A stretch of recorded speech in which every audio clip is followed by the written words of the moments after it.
Halo semuanya, selamat datang kembali di saluran kami. Hari ini, kita akan membuka sebuah cerita yang luar biasa. Sebuah tabir di balik salah satu ikon musik paling karismatik dan berpengaruh sepanjang masa Freddie Mercury. Sebelum ia menjadi Mercury yang kita kenal dan cintai, vokalis utama, Queen yang melampaui segala batas genre adalah seorang anak laki-laki bernama Farouk Bulsara. Kisah transformasi ini dimulai jauh dari gemerlap panggung rock dunia. Tepatnya di sebuah pulau eksotis bernama Zanzibar, yang kini menjadi bagian dari Tanzania pada tanggal 5 September 1946. Farouk Bulsara dilahirkan dari orang tua keturunan Parsi.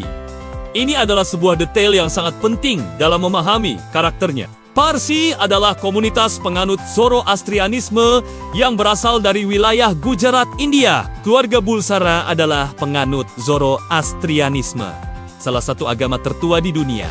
Sebuah warisan budaya dan spiritual yang membentuk fondasi karakternya kelak. Ayahnya, Bomi Bulsara, bekerja sebagai kasir di kantor pemerintahan Inggris di Zanzibar. Pekerjaan ini memberikan Farouk masa kecil yang relatif nyaman, namun selalu diwarnai oleh perpindahan dan percampuran budaya. Pengalamannya tumbuh di antara berbagai pengaruh ini memberinya pandangan dunia yang unik sejak dini. Kehidupannya yang tenang di Zanzibar mulai berubah ketika usianya menginjak 8 tahun. Ia dikirim ke St. Peter's School, sebuah sekolah asrama bergaya Inggris di Panchgani, dekat Bombay, India. Jarak ribuan mil dari rumah, disinilah proses adaptasi pertamanya dimulai. Lingkungan sekolah yang didominasi oleh budaya dan bahasa Inggris mendorongnya untuk mengadopsi nama panggilan yang lebih mudah diterima oleh teman-temannya, Freddie. Nama ini bukan sekadar panggilan iseng, itu adalah upaya pertamanya untuk menjembatani dua dunia, identitas timur dan barat yang ada dalam dirinya. Di India jugalah Freddie muda mulai menunjukkan bakat dan minatnya yang luar biasa pada musik. Ia mulai belajar piano dengan serius dan bahkan membentuk band pertamanya di Hectics bersama teman-temannya. Ia memainkan lagu-lagu rock and roll dari artis seperti Cliff Richard dan Little Richard, menunjukkan kecintaannya pada musik barat sejak awal. Namun, kehidupan masa remajanya di Zanzibar harus berakhir secara mendadak pada tahun ke-1964. Revolusi Zanzibar memaksa keluarganya untuk melarikan diri demi keselamatan. Mereka akhirnya menetap di Feltham, Middlesex, Inggris, memulai babak baru dalam hidup mereka. Setibanya di Inggris, Freddie Bulsara muda melanjutkan studinya di bidang seni dan desain grafis di Ealing Art College. Keahlian ini kelak sangat berguna dalam perjalanan kariernya. Siapa yang menyangka logo ikonik Queen yang kita kenal dengan lambang zodiak para anggotanya adalah hasil karya desainnya sendiri? Di London, ia mulai benar-benar tenggelam dalam kancah musik yang sedang berkembang pesat. Ia bergabung dengan beberapa band kecil seperti Bax dan Sour milik C. Namun, dalam hatinya, ia tahu bahwa ia ditakdirkan untuk sesuatu yang jauh lebih besar. Nama Bulsara terasa terlalu biasa, terlalu etnik, dan tidak cukup dramatis untuk panggung rock yang megah yang ia impikan.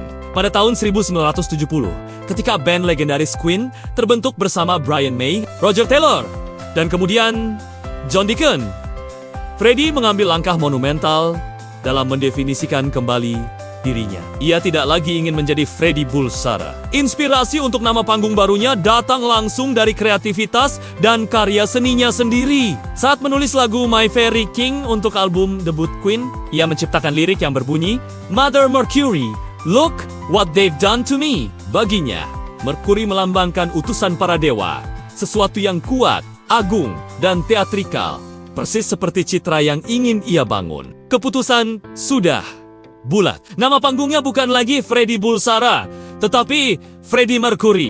Keputusan ini secara resmi dikuatkan ketika ia mengubah namanya secara legal menjadi Freddie Mercury tak lama setelah Queen mulai menanjak popularitasnya. Tindakan ini lebih dari sekadar rebranding. Itu adalah sebuah proklamasi identitas. Ia tidak hanya menciptakan sebuah persona panggung, tetapi juga menghapus batas antara dirinya yang lama dan dewa panggung yang baru ia ciptakan. Nama Mercury menjadi perisai sekaligus manifestasi dari ambisinya. Freddie Mercury adalah wujud dari keberanian Farouk Bulsara, seorang seniman yang menolak untuk dibatasi oleh latar belakang, nama, atau ekspektasi orang lain. Ia menciptakan takdirnya sendiri di atas panggung. Perubahan nama itu adalah simbol pelepasan, kelahiran kembali, dan awal dari sebuah warisan musik yang takkan pernah pudar. Meskipun ia pergi terlalu cepat dari dunia ini. Kisah transformasinya dari Faroh Bulsara di Zanzibar menjadi Freddie Mercury, sang ikon global, tetap menjadi salah satu kisah paling menakjubkan dan inspiratif dalam sejarah rock and roll. Ia menunjukkan kepada kita bahwa kita memiliki kekuatan untuk mendefinisikan siapa diri kita sebenarnya. Terima kasih telah menonton. Jangan lupa untuk like, komen, dan subscribe untuk lebih banyak cerita menarik lainnya. Sampai jumpa di video berikutnya.